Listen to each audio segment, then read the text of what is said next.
مسجد غریب نواز میں اس نے عید میلاد النبی کے دن آقا کا صدقہ لوٹ رہا ہے۔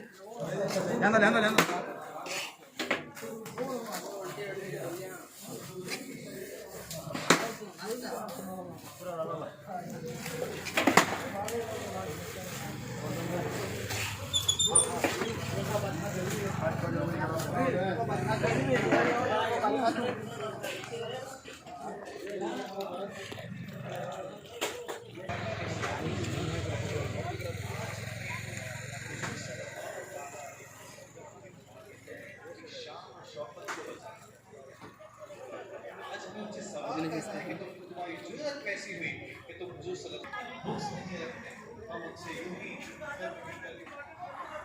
کچھ تو مجبور ہیں اصل کو گناتے ہیں اس طریقے سے سیدنا محمد بن عبداللہ بن عبد المطلب بن ہاشم بن عبد مناف بن حسین بن کلاب بن فراح بن کعب بن لواح بن غالب بن فہر بن مالک بن نہر بن کنان بن خزیمہ بن مدرک بن الیاس بن مدار بن نظر بن معاد بن عدنان ایسے طریقے سے اپنے جن پاک پشتوں سے حضور صلی اللہ علیہ وسلم منتقل ہوئے آدم علیہ السلام تک یہ نسل کو گناتے ہیں اور کہتے ہیں یہ سب مسلمان تھے، یہ سب مسلمان تھے، اور میں پاک پشتوں سے حضرت آمینہ سیدنا آمینہ رضی اللہ تعالی عنہ کی رحم میں آ کر کے پہنچا۔ کیا یہ حدیث ہمارے لیے کافی نہیں ہے؟ ساری نسل کو گناتے ہیں اور قرآن مبارکہ میں آیا ہے کہ کافر کی عزت نہیں ہے۔ جنگ حنین کا واقعہ ہے کہ کفار حضور صلی اللہ علیہ وسلم اور صحابہ کو گھیر لیتے ہیں اور ایسے گھیر کر کے ایسے لگتا ہے کہ حضور صلی اللہ علیہ وسلم جلال میں آتے ہیں، جلال میں آ کر کے کہتے ہیں میں اللہ کا نبی ہوں، میں سچا ہوں۔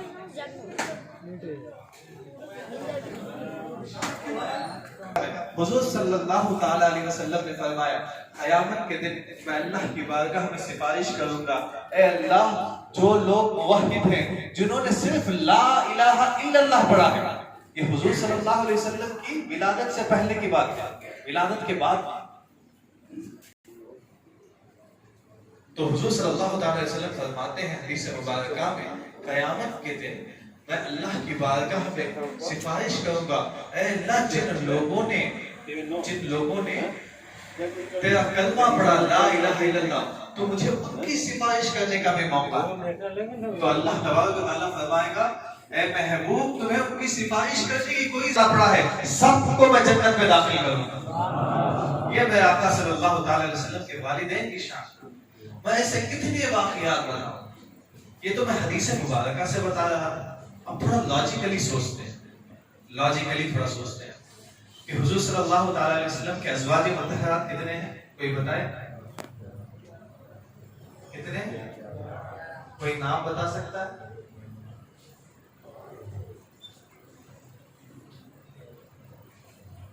یہ کتاب لیں، اپنے بچوں کو یہ تعلیم دیں۔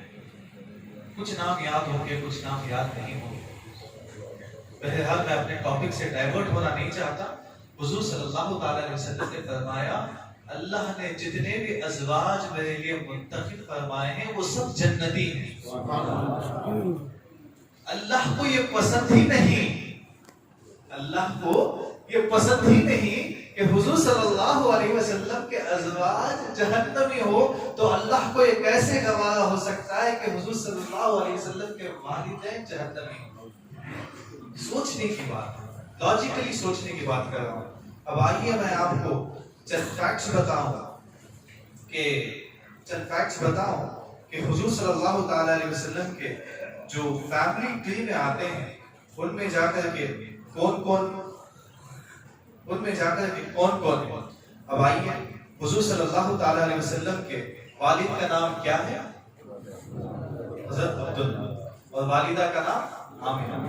اور حضور صلی اللہ علیہ وسلم فرماتے ہیں کہ صحابہ اکرام فرماتے ہیں جب بھی حضور صلی اللہ علیہ وسلم کے سامنے کوئی نام لیا جاتا، کسی صحابہ کا نام یا صحابیہ کا نام، کسی بچے کا نام لیا جاتا، تو جب حضور صلی اللہ تعالیٰ علیہ وسلم کو نام پسند نہیں آتا تو چہرے مبارک کی شکن آ جاتی، چہرے مبارک کی کیا جاتی؟ شکن آ جاتی. تو صحابہ سمجھ جاتے کہ حضور صلی اللہ تعالیٰ علیہ وسلم کو یہ نام پسند نہیں آیا ہے. اور اس کے بعد کیا کرتے؟ صحابہ اکرام عرض کرتے یا رسول اللہ اگر یہ نام آپ کو پسند نہیں تو آپ بدلا دیجیے، آپ بولیے کون سا نام رکھنا ہے. تو حضور صلی اللہ علیہ وسلم نام چینج کر دیتے، نام چینج کر دیتے.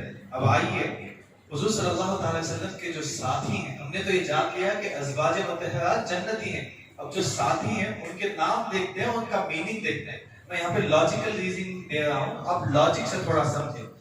حضرت حضور صلی اللہ تعالی وسلم کے والد کا نام عبداللہ، اور حدیث مبارکہ میں آتا ہے کہ اللہ کے نزدیک دو نام بہت پسندیدہ ہیں. وہ کیا ہے؟ عبداللہ اور عبد الرحمن. سبحان اللہ تو کہتے ہیں جو نام اللہ کو پسند ہے وہ میرے آقا صلی اللہ تعالی وسلم کے والد کا نام تو جہنمی کیسے ہو سکتا؟ حضور صلی اللہ علیہ وسلم کے والدہ کا نام آمینہ. آمینہ کے معنی امن سے ڈائریکٹ ہوا ہے آمینہ، تو وہ کیا ہوا؟ پیس کے معنی میں آتا ہے. بتائیں مجھے کوئی نام ایسا تو دکھا دیں، یا مجھے بتائیں جو حضور صلی اللہ تعالی وسلم کسی کی، مجھے بتائیں کسی ٹرائب کی، کسی کاسٹ کی، یا کسی کی نسل آدم علیہ السلام سے لے کے اب تک کے لیے کہ کسی کی نسل ایسے لکھ کر کے رکھی گئی ہے. یہ میرے آقا صلی اللہ تعالی وسلم کی شان ہے کہ نسل بنسل کن جگہ سے حضور صلی اللہ تعالی وسلم کو منتقل فرمایا گیا، یہ سب جا کے ڈاکیومنٹڈ کیا گیا ہے.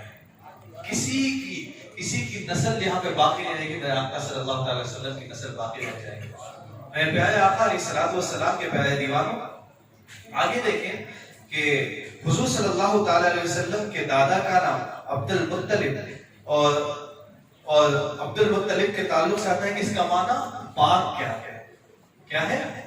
سب لوگ کہیں اس کا معنی کیا آتا ہے؟ پاک. اور حضور صلی اللہ تعالی علیہ وسلم کے دادی کا نام فاطمہ بنت عمر بن احز، اور ان کا معنی آتا ہے کہ فاطمہ. حضور صلی اللہ تعالی وسلم نے فرمایا فاطمہ نام اس لیے رکھا گیا ہے کہ جو فاطمہ سے محبت کرے گا فاطمہ انہیں جہنم سے نکال کے جنت میں لے جائے گا. یہ حضور صلی اللہ علیہ وسلم کے دادی کا نام ہے. اب آگے چلیں، حضور صلی اللہ تعالی علیہ وسلم کے نانا کا نام وہب ہے، جس کا معنی آتا ہے جنراسٹی، یعنی سخی. اب آگے چلیں، نانی کا نام برح آتا ہے جس کے معنی ہے پائس، نیک آتا ہے. اس سے آگے چلیں، حضور صلی اللہ تعالی علیہ وسلم کی دائی حلیمہ جسے کہتے ہیں، ان کے تعلق سے فرمایا گیا، حضور صلی اللہ علیہ وسلم نے فرمایا دائی حلیمہ میں دو کوالٹیز ہیں، دو خوبیاں ہیں. وہ رسول اللہ صلی اللہ تعالی علیہ وسلم سے محبت کرتی ہیں اور وہ صبر والی ہیں. سبحان اللہ. یہ میں دائی حلیمہ کی بات کر رہا ہوں.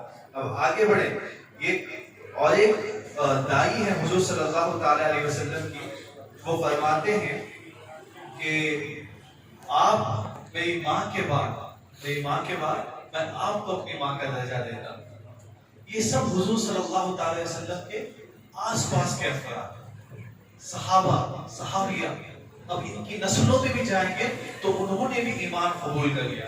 اب بیٹھ کر کے تھوڑا سوچیں، ازواج مطہرات جنتی، حضور صلی اللہ تعالی علیہ وسلم کے تمام صحابہ جنتی، حضور صلی اللہ علیہ وسلم کے ساتھ جو رہ رہے تھے وہ بھی جنتی، حضور صلی اللہ تعالی وسلم کو جس نے دودھ پلایا وہ بھی جنتی، یہاں تک کہ جس نے حضور صلی اللہ تعالی وسلم کی ولادت کے وقت ہاتھ میں حضور صلی اللہ تعالی وسلم کو پہلی بار اٹھایا وہ بھی جنتی.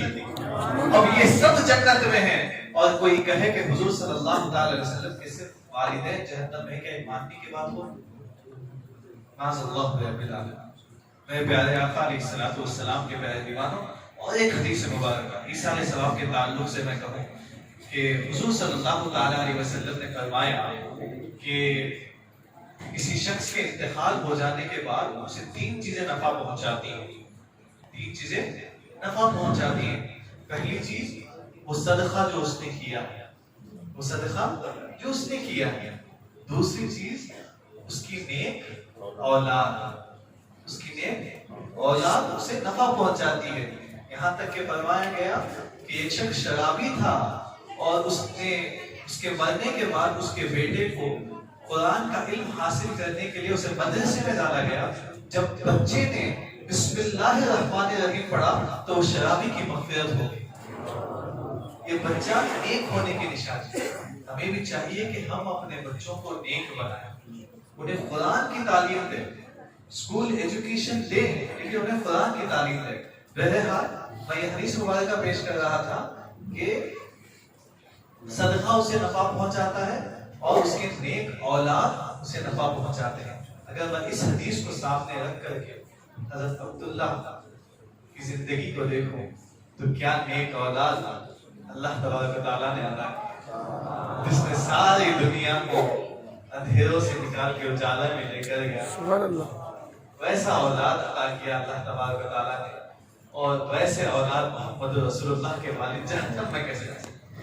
جب میرا بیٹا یا بیٹی نیک کام کرے تو مجھے فائدہ پہنچے، تو حضور صلی اللہ تعالیٰ علیہ وسلم جب دین کی تبلیغ اللہ کا فرمان پہنچا رہے ہیں تو ان کے والد کو کیسے نفع نہیں پہنچ سکتا؟ میرے پیارے آقا علیہ الصلوۃ والسلام کے پیارے دیوان.